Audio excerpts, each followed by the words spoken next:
Hi, my name is Barry Sterling Mitchell. I produce the Sterling Net Point Power Rankings and the Bias Plus reports. Today is February 11th, 2026, and this is Ben and Barry on football. Hello out there, everybody. This is Ben Dickerson. I am your co-host with a full and complete Super Bowl analysis that I worked really hard on to make sure that I got as far away from all the other analysts that you saw talk about it. I'm ready to rock, bro. Season's over. Sixers, let's go. Absolutely, absolutely. But I have a little piece of conversation for you. What's that? You responded to a question that I had on Facebook. Yes. And as I looked into it, it got more and more interesting as I looked into the whole concept. Now, the question that I asked was, why was Sam Darnold going to Disney? Right. And your first answer was because he's the Yeah, quarterback. it wasn't a complete answer. I'm sorry. Yes. Well, you came back with a more complete answer after Yes. our old friend JB, asked you for a little bit more, and you were pretty much right on it.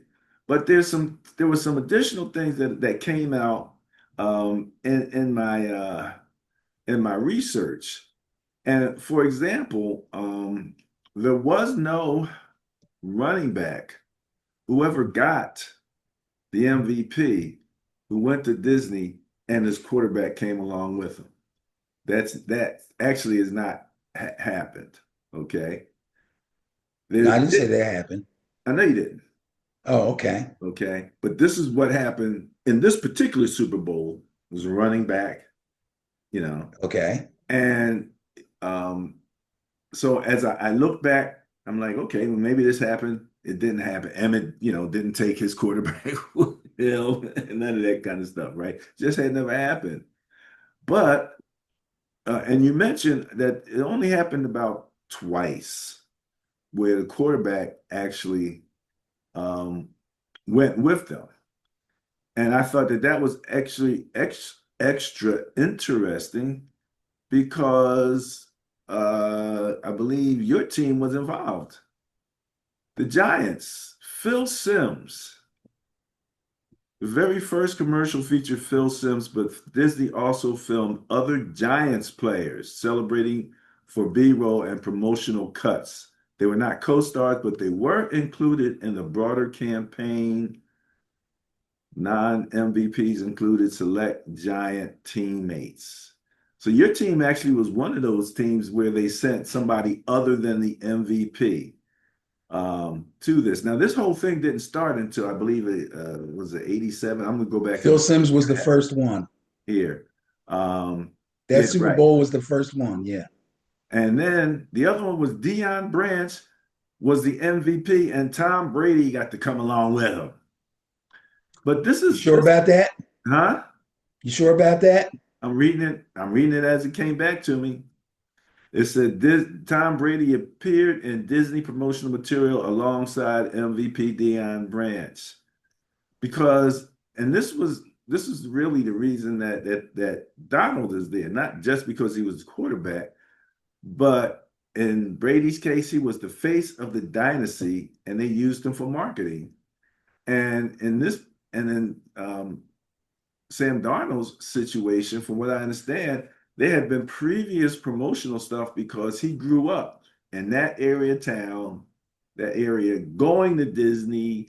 And so he had a whole storyline in addition to his rags to riches story that he had going along. So marketing, man, Disney is expanded, decided to expand the MVP. And to be quite honest with you, I first thought, okay, could this have been racial? Like this, little black guy, you know. Uh, Right. but it was a pretty understandable, explanation as to why they did it. I understand marketing, and as you go back and see what happened with Tom Brady, they actually did that. But yeah, I thought it was very interesting to go back and take a look and see who went where and everything. And then when I saw you had your boy Phil Simms in on it, I was like, okay, Giants was a part of this whole thing. So it was pretty cool. It was pretty cool. I thought this was some interesting information, So Emmett Smith, I'm going to Disney World without Troy Aikman. Yeah, but it's that's because it's Disney's decision.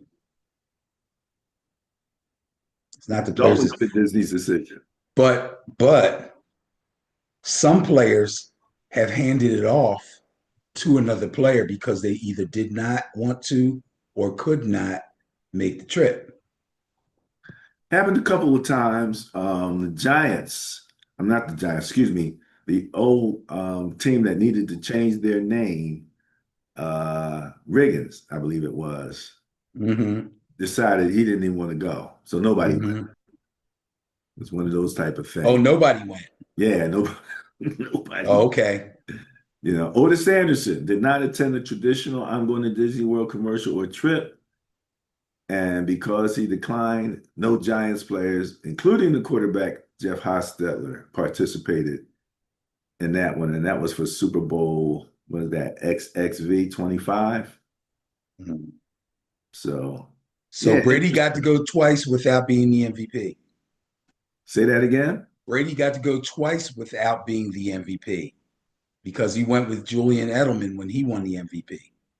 Oh, did he? Yes. Okay. All right.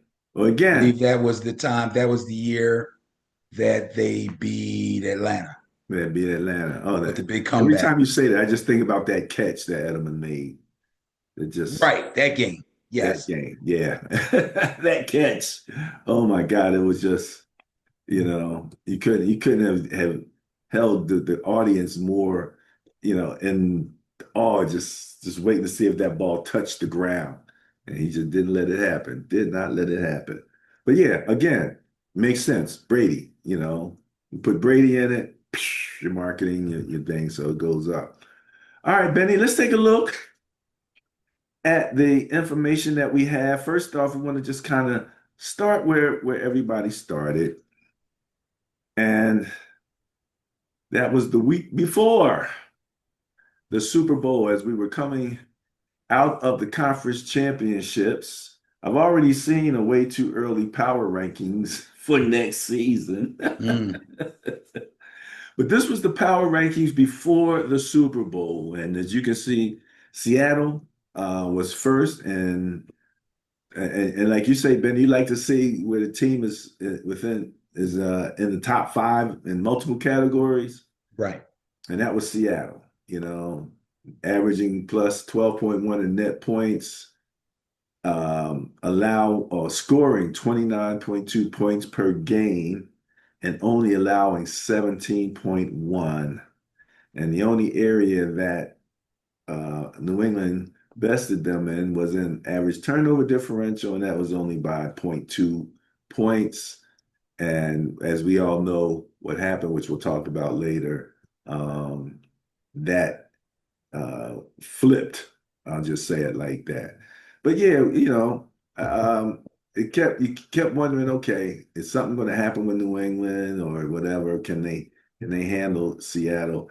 But we'll talk a little bit about the game. Like you said, you're going to report on it. Before we jump into the actual game, anything you want to say about the setup to the game?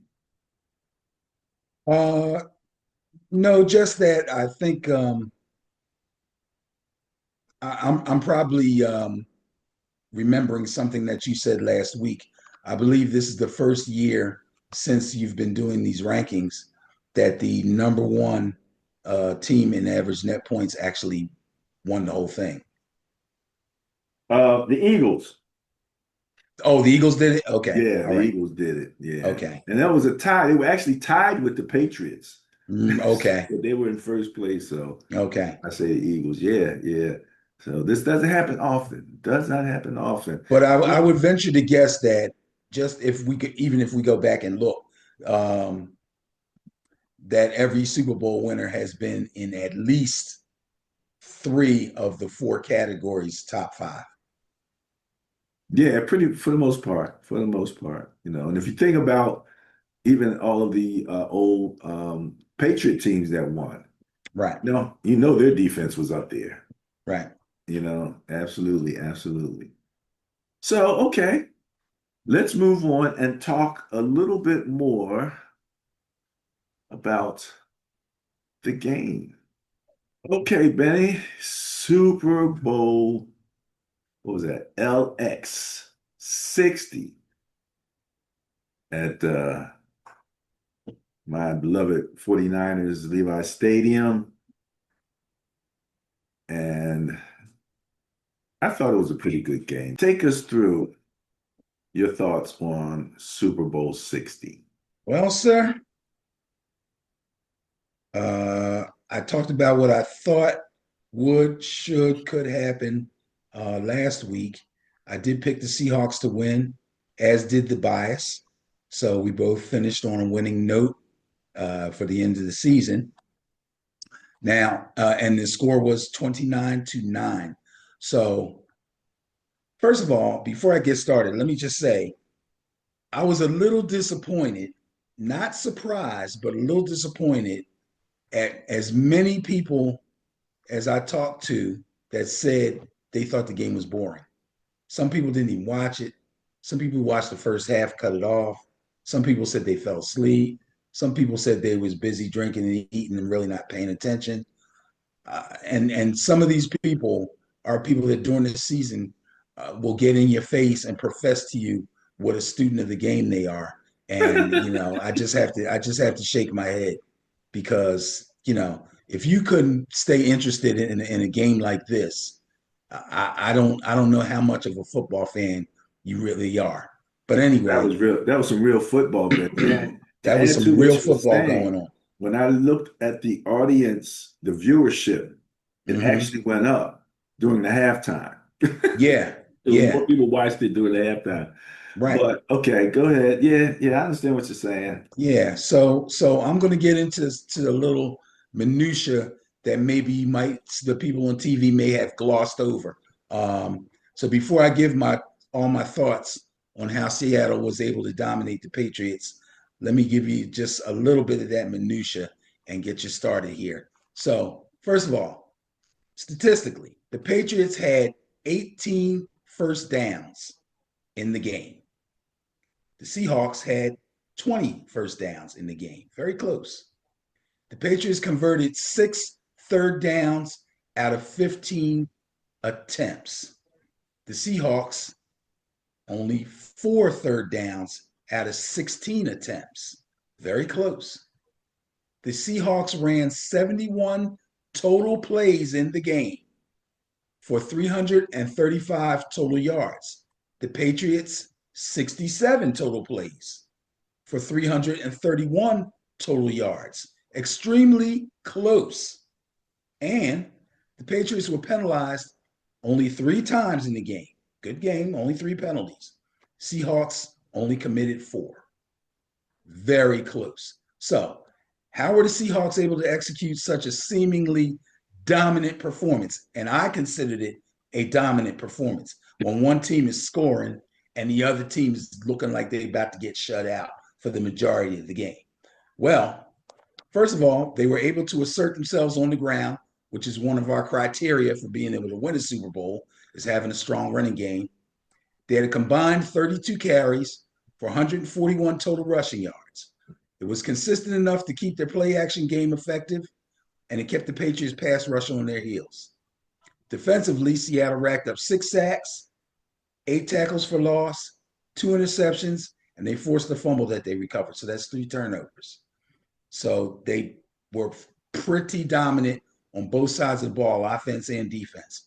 Oh, yeah. And they only gave up 79 total yards on the ground, forcing the Patriots to pretty much give up on their run game, even though they were only down 12-0 in the final minutes of the third quarter.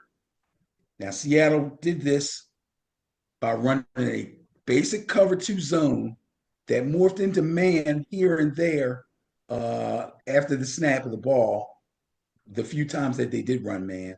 But what they had was multiple disguised fronts, straight 4-man front, which they relied on quite a bit because their front four was able to get to the quarterback and put pressure on Drake May without blitzing. Early in the game, they did blitz. They sent multiple blitzes. In fact, they sent the corner like 2 or 3 times. So that was very effective. As a matter of fact, on the interception that happened, the one that happened in the New England backfield where the guy's arm got hit, but the ball did come forward, the guy intercepted it, ran it back for pick six.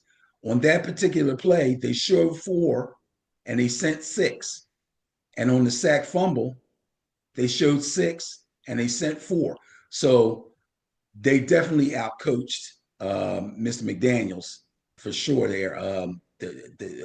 McDonald, the head coach of Seattle, who runs their defense, really had them on their heels.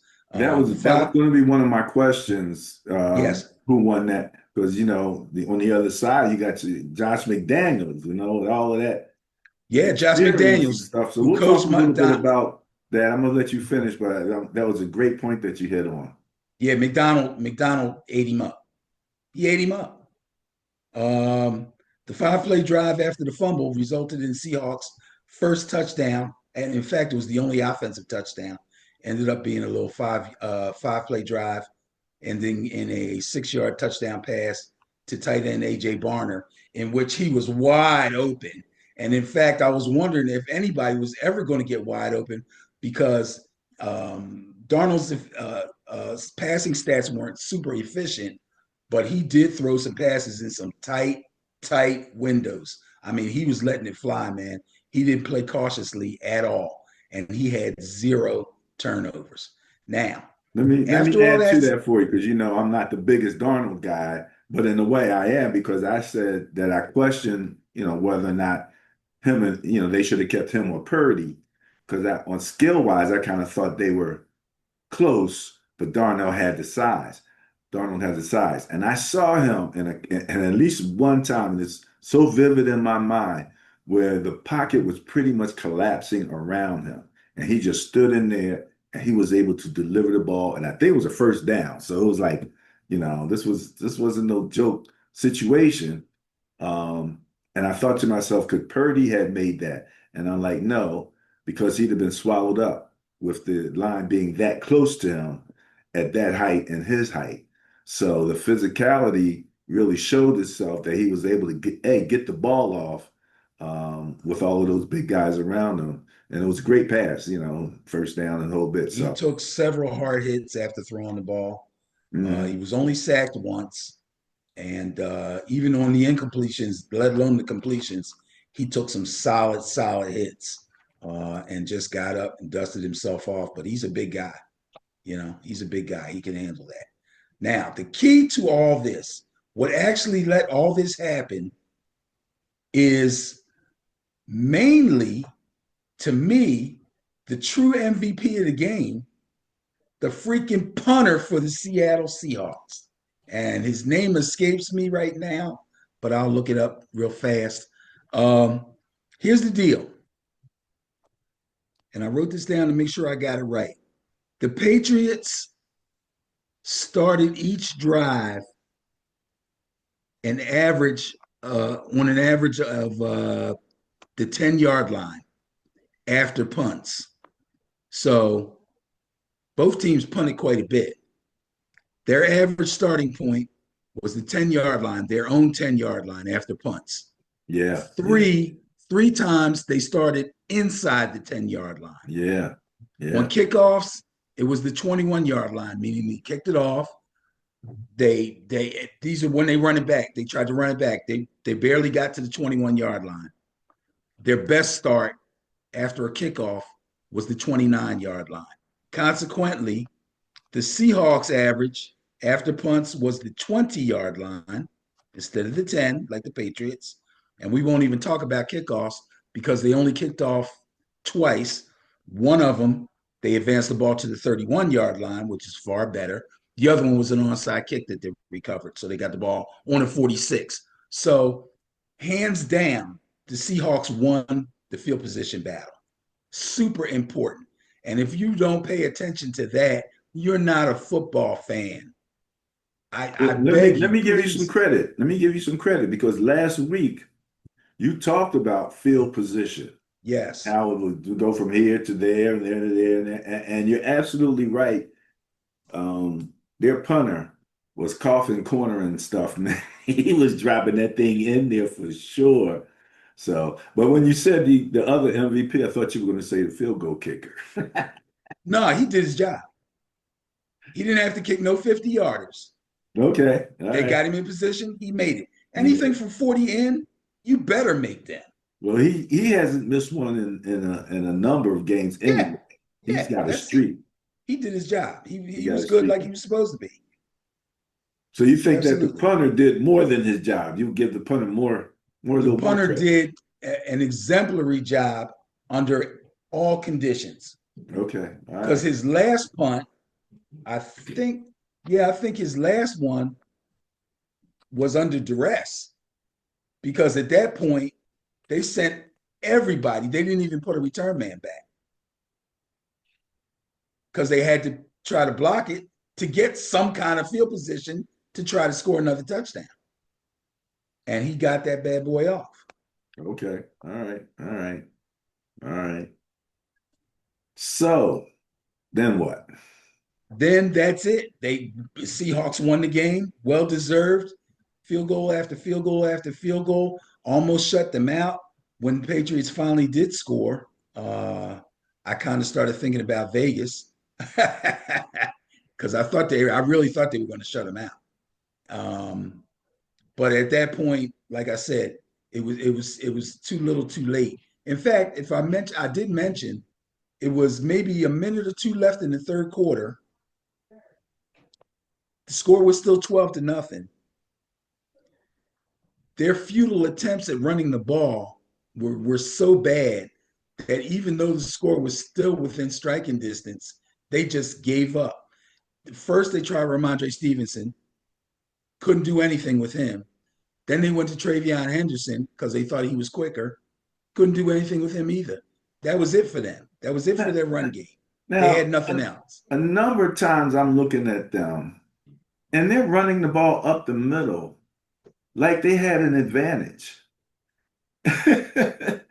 And just to, and to add to that, just to hear your comments, because I was not aware that their whole left side, guard and left tackle, were rookies. I knew the tackle was. And he Didn't was know injured. about the guard. And he was injured.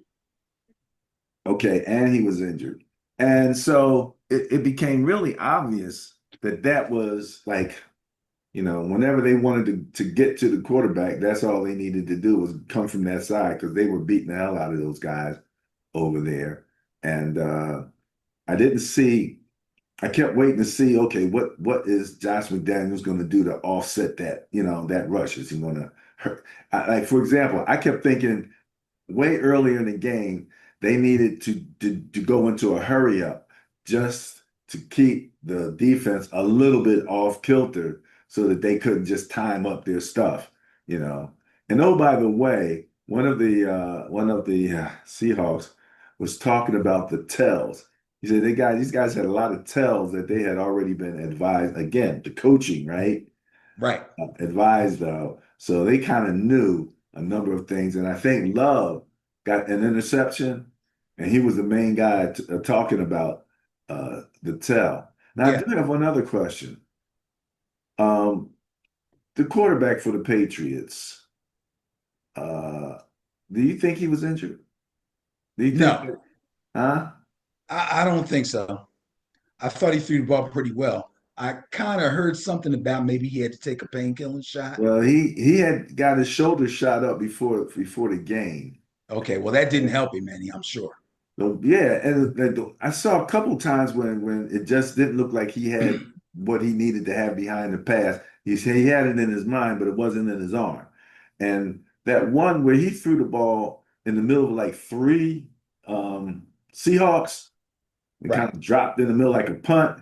Yeah. The guy his receiver was past all three of those guys. He's standing out there all alone. Had he actually threw it where it needed to go, it probably would have been 6 points.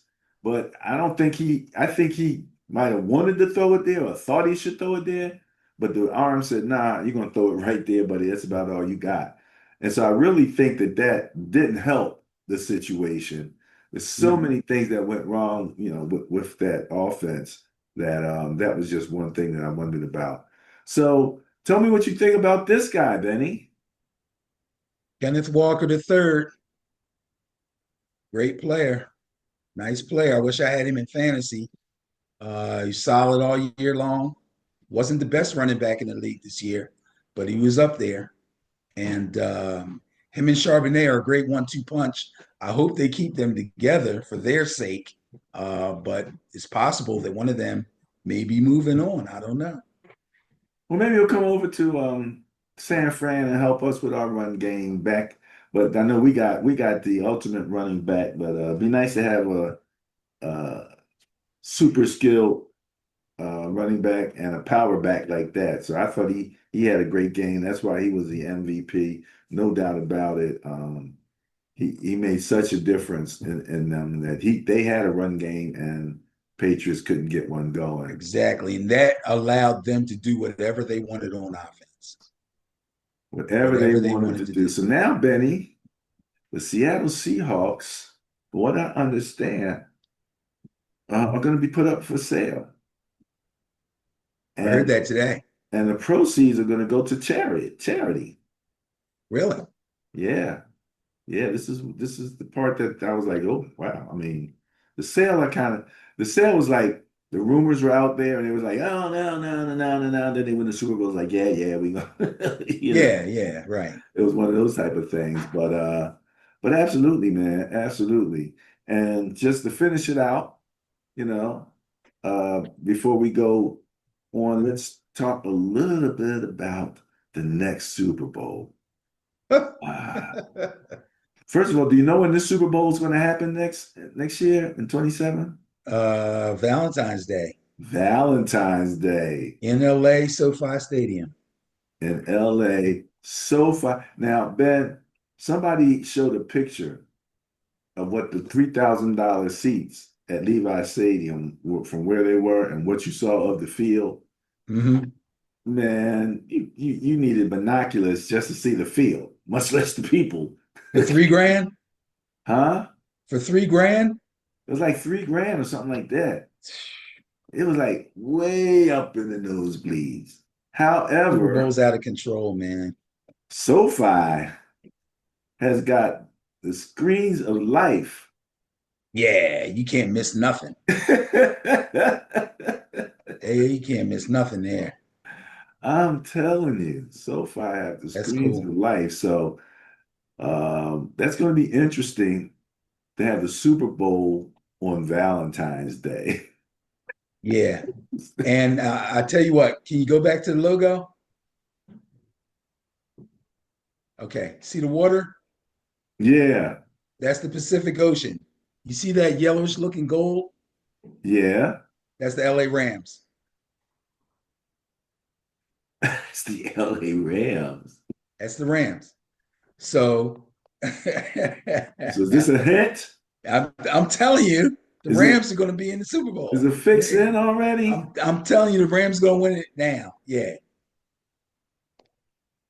Okay. All right. You heard it here first for folks. Jeez, I can't even talk after that one. Exactly. Well, That's the Benny, Pacific Ocean, Pacific and Coast. that's the Rams colors. Okay. Okay. Wow.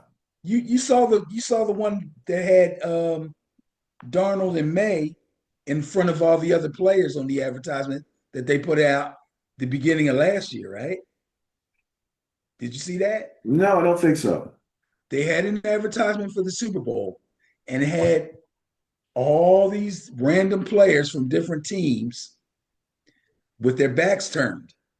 You can see their names on the back of their jerseys. And the two up in the front, in the very front, was Darnold and May. Wow. Wow. All right, Benny. Well, if you saw it, then why don't you tell me I can put some money on that one? Shoot. Oh man. Nah, I didn't peep it at Now first. you tell me. I didn't peep it at first. I saw it but I didn't focus on them too. And then I was looking on the internet and somebody said, "Oh, by the way, did you see this?" And I'm like, "Oh man. Wow, Yeah, that's yeah. crazy. That's crazy. Well, yeah, this will be an interesting game on that game day. Uh, I enjoyed it. It was some good football in Super Bowl 60. And what did you have any comments on the halftime show? Yeah, I enjoyed it. Okay. I enjoyed it very much. Again, a little disappointed, not mad or upset or anything, just a little disappointed at the number of black people who said uh, it was crap. I couldn't understand the word he was saying. Like, like you need to know what he's saying. That music didn't make you go like that. All of a sudden, you're not black no more. Come on, stop it. Well, I don't care if you knew what he was saying or not. it when I thought about it twice, I said, that was almost like a Broadway play. You know what I'm saying? The I had music, no idea that all that greenery.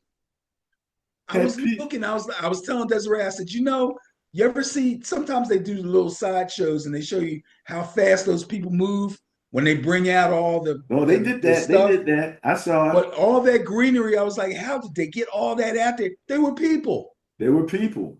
and they just ran out there. The amount of thought that went into that show. Okay, now Absolutely. I'm going to give you an example. And you and I are old telephone company people, right? Yes. So did you see the part where he climbed the pole? Yes. Okay. So I literally have a picture of that and I submitted it. We have there's a Facebook page you should know about a former Verizon Bell employee thing. I think I've looked at it from time to time. Yeah. Well, I showed him going up the pole and I said, my first thought was, where's your belt? Right. Right. And I didn't understand what all the poles and the power lines and what that whole Yeah. thing was till it came back that after that one hurricane that devastated the island Hmm. and the United States offered them no support, Right. nothing. They had people literally climbing poles, untrained people trying to connect wires back together to get power going. Just to get power going. Right, right. It was that much of a tragedy as to what was going on over there at the time. Yep. And that's where that came from. And I was like, he really put that together. Yeah. Yeah. That show, there was so many little things about that show. And again, I kept thinking I could click and go to closed caption and they would give me the English version of what he was saying. Yeah. But that didn't work too well for me. So I don't know.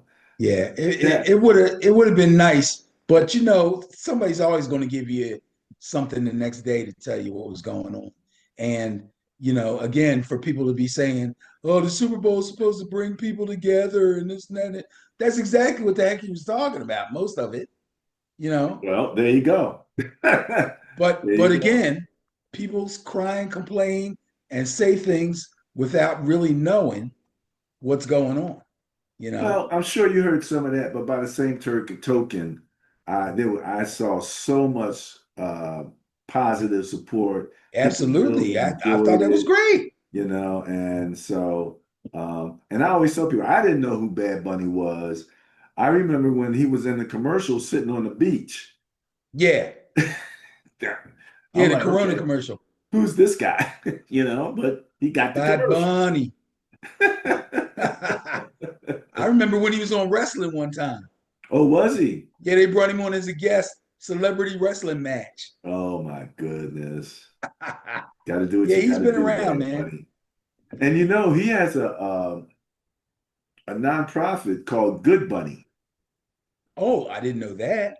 Well, there you go. I brought a little something to the show. Yeah, and they I think they provide musical instruments or something for children, for kids and all of That's that kind of great. stuff. That's great. That's Yeah, great. so think about that. Good Bunny. Check it out, ladies and germs. All right, Benny. That's about it for me. Yeah, me too, man. I guess we get a little time off before things start jumping again. What free agency in March, uh, draft in April. Uh, yeah, something like that. Yeah, combines, all that kind of Right. stuff. So we'll And we'll be on top when, of that. especially once if they settled with these coaches, then I can do the brain trust show where we take a look at all Have there been any acquisitions that you found intriguing? on the brain trust wise. Yeah, like any coordinator moves or Well, first off, Salah went to the Titans, yeah. and he brought along a couple people. He knew to go get himself a offensive coordinator. I forget who it was, but I'm pretty sure I remember it was pretty good. Um, we just talked about the Eagles' former coordinator getting a job with the Dolphins, and as you were saying, it's interesting because we don't know what kind of quarterback situations the Dolphins are going to have at all. Right. But I tell you this, I tell you what I smell. I smell Malik Willis. His name has been bandied around a lot. I don't Uh, know if they'll be able to pry him loose from the Packers, but Jeff Hafley is the new head coach, and he's from Green Bay. I believe the GM was the assistant GM in Green Bay, and I believe he brought some position coaches with him also. So that's a whole thing going on over there. And I mean, that would be my first try if I was them. okay, okay, okay. He always plays well when he comes in for love. But I don't know if I'm sold on him as a starter yet. So we'll, Well, I'll say this, and I think I might have mentioned this to you before also. I remember how he looked in Tennessee, and he looks like a completely different person in Green Bay. He slimmed down, his arm looks sharper, he was more accurate, he moved far better in the pocket. And when he took off running, he had a little bit of speed with him. okay, He okay, didn't have all that in Tennessee. okay, So okay. I'm not sure how seriously he took it when he first got drafted, but he learned real quick, if I'm going to make this a career, I need to get myself together. And he did that. Awesome, awesome. I'm glad to hear that. I'm glad to hear that. Stefanski going to the Falcons. Yeah. Okay, so I'm definitely got questioning Stefanski. Period. Much less his Yeah. ability. That whole thing. And well, the Browns can mess up a wet dream, man. They the consensus seems to be that people still respect Stefanski and that he really couldn't do what he wanted to do with the personnel that he had in Cleveland. So now we'll get to see. You know, Atlanta to me is kind of up and coming. You got a big time running back. Uh, Here's another team though that's going to have a quarterback situation.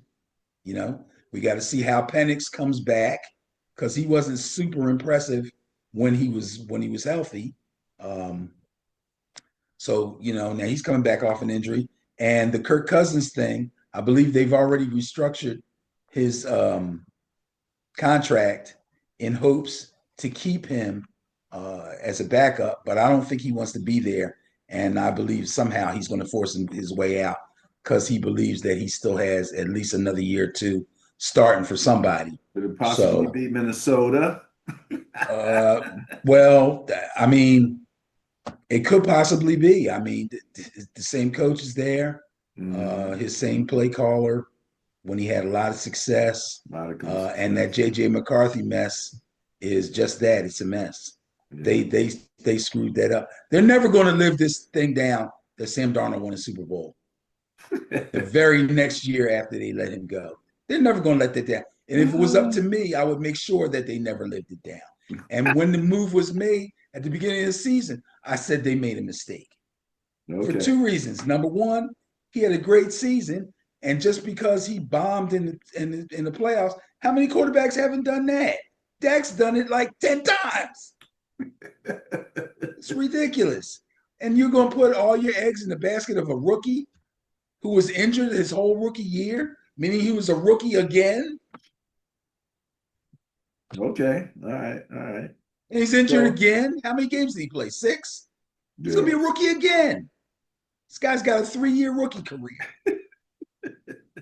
That's goofy. Well, the good thing is that he's on a rookie contract, so at least they're not paying big money. But he's only going to be on that one more year. Yeah, well, they better get what they can out of him. Do you have anything that you found intriguing in the coaching changes? Yeah, I'm super intrigued to get about my Giants because they hired Matt Nagy as their offensive coordinator. Now,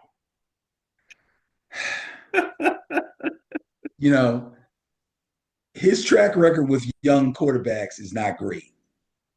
He didn't screw Caleb Williams up, but he didn't help him either. That gives me some pause as to how he's going to go with Jackson Dart.